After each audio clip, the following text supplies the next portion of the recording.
I bid you all good morning, good evening, and good night, wherever you're watching this transmission. It is I, Mike Martins. Thanks for joining me, guys. All right, guys, if you guys remember what happened late last year in 2019 with what happened in China versus Hong Kong, yeah, it's pretty bad. China tried to throw in an extradition law, if you guys remember that, the massive extradition law that sent people, tens of thousands, if not hundreds of thousands of people to the streets in protest that they don't want to be part of this. They don't want a hand in this. They don't care what China wants to do. They just want to be, they want two systems, one country. And unfortunately, obviously, China now stepped in towards the end of early 2019 until towards the end when the sickness broke out, if you guys remember that, if you haven't been under a rock. And now that things are being lifted, or things are starting to slowly lift, what's been happening is now China is trying to send in these new sweeping new security laws that they're trying to throw in there. And now these new security laws, basically, it's just going to become a movement towards more, how do you say, crazy views, or a movement towards more, let me tell you what you should be eating in the morning, and let me tell you what your government hopes you do and hopes you do for the day, or what you should accomplish as being a good citizen of the People's Party. And that's a big issue, guys. And this is a big issue that basically Hong Kong has been dealing with, and they were going to come to it eventually. This was going to eventually happen because of the clause they had in place, right? Now, let's say democracy, let's say, hey, it's the 21st century, let's let the people of Hong Kong vote on protecting their borders, deporting like a lot of illegals that are in there from, how do you say, Chinese infiltrators that are in Hong Kong, right? Moving this around and stuff and getting things going, right? So, okay. So let's say Hong Kong said, okay, go ahead and vote. We'll have a transparent biometric election like they had in Venezuela, one of the best transparent barometric elections in the history of the world. And let it be observed by one country or two countries from each continent. Well, if you're Australia, then I don't know how that worked. But you basically get someone from all over, get observers that cannot be bought out in secret to observe the elections. And they would vote. I think it would be a 99.9%, 99.5, let's say 99.5% vote in favor of Hong Kong being an independent or a two systems, one nation. A lot of people will vote for that and keep this autonomous region as is. But unfortunately, sad to say, that won't happen because democracy does work if it's implemented right. So don't forget that, guys. If it's implemented right, it will work. So let's go to NewsScan here so we could get this. I'm going to put it up on NewsScan so I don't get flagged here. Let me just lower the volume here. So this is what's happening right now in Hong Kong.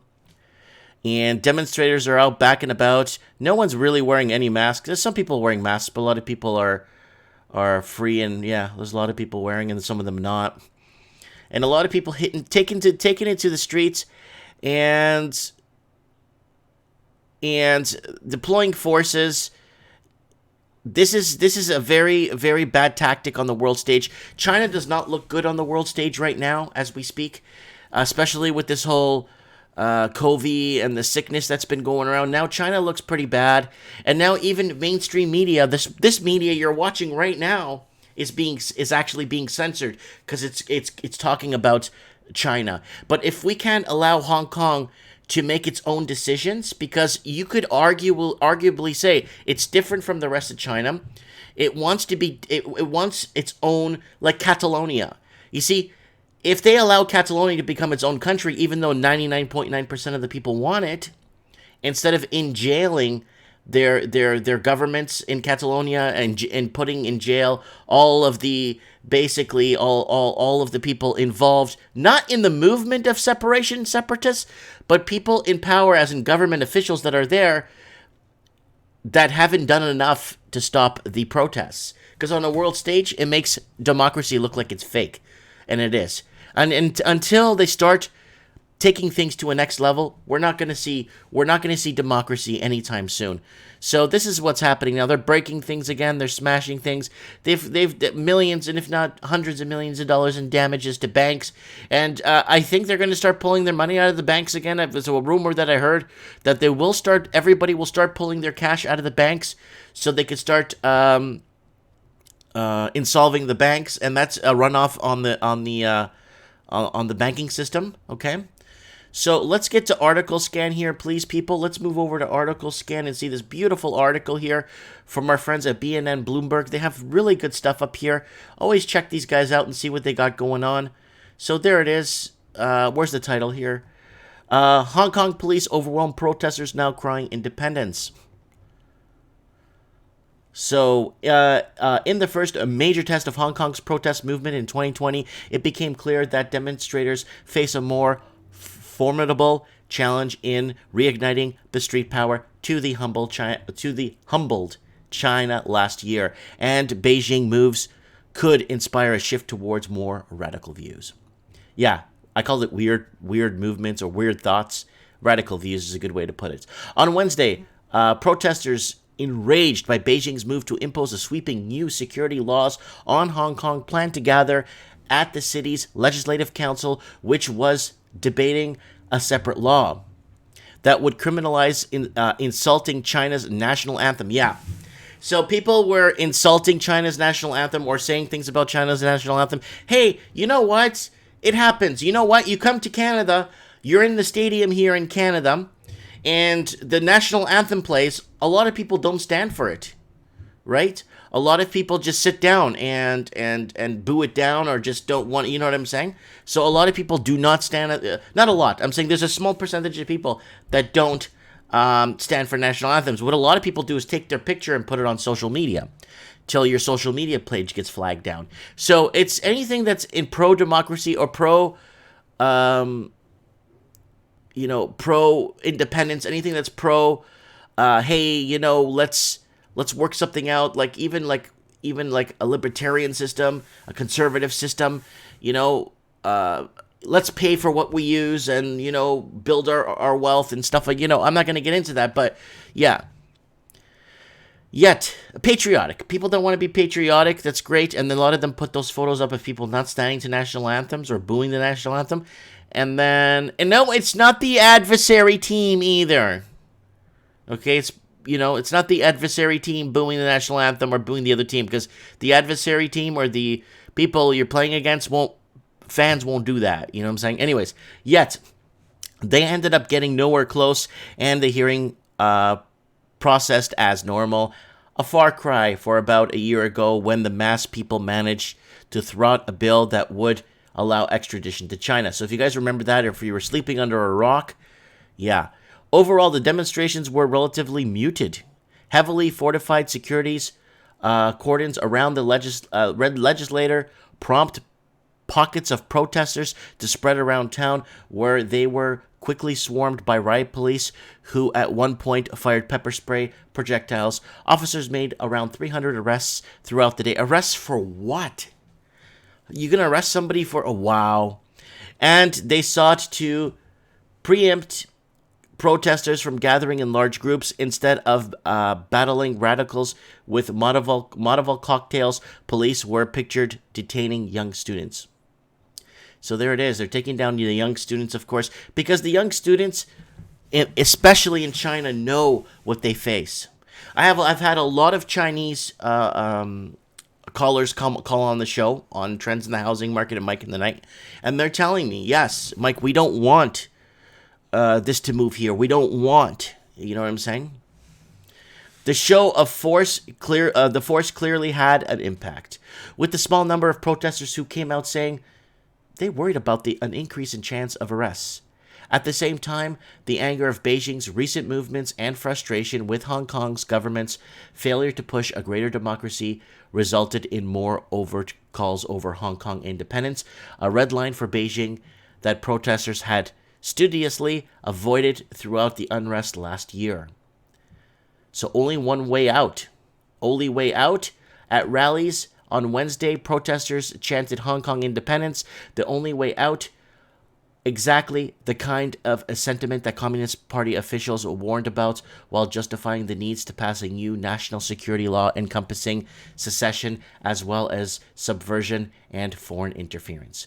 The Hong Kong police's latest strategy is to engage earlier to stop people from gathering in the first place. Now avoid to avoid repeating the situation from last year of July, said the 24-year-old social worker who gave her surname as Lee. As she protested in the city's Central Causeway Bay Shipping District, I think we are a bit lost over what the next action can be. But I am here to fight for the independence of Hong Kong, even though I know the chance is low. I will try my very best till the end. So people are going to basically move towards obviously not wanting to look. Catalonia doesn't want this. Look at this. Let's take a look at Catalonia protests. Look at this. Let's just look at images here. Millions. I'm not making this up. Millions of protesters in Catalonia. Catalonia is in the southeast part of Spain, and it wants full independence. They have their own flag. They have their own language. They have their own way of life.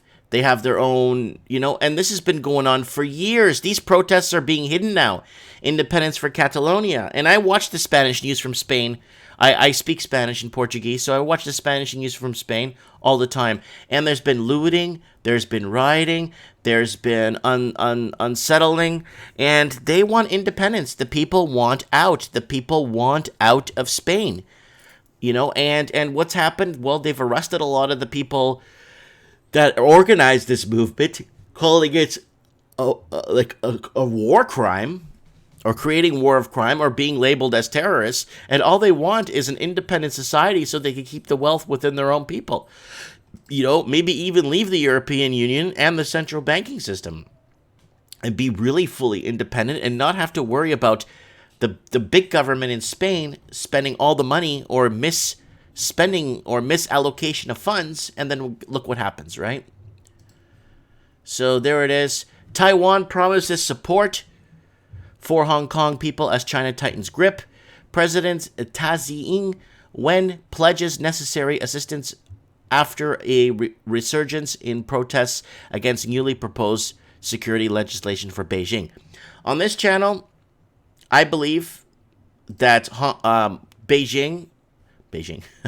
Taiwan is an independent country, sovereign, own currency, own flag, own people, own dialect, own everything of way of life. Just kind of like Catalonia is, right? But Taiwan, I've been to Taiwan 2 times. So maybe 3. It's 3 times. I can't even remember. I gotta check my passport stamps. But anyways, no, I've been to Taiwan. I enjoy it. I love it. I love the people. Very friendly people. It's just a different look on the whole, a different, nice, I don't know. It's just, I liked being there. I liked spending my time in Taiwan. My wife lived there for, I think, 7 or 8 years, right? Working there. So that's it. Taiwan will provide the people of Hong Kong with necessary assistance. That's good, right?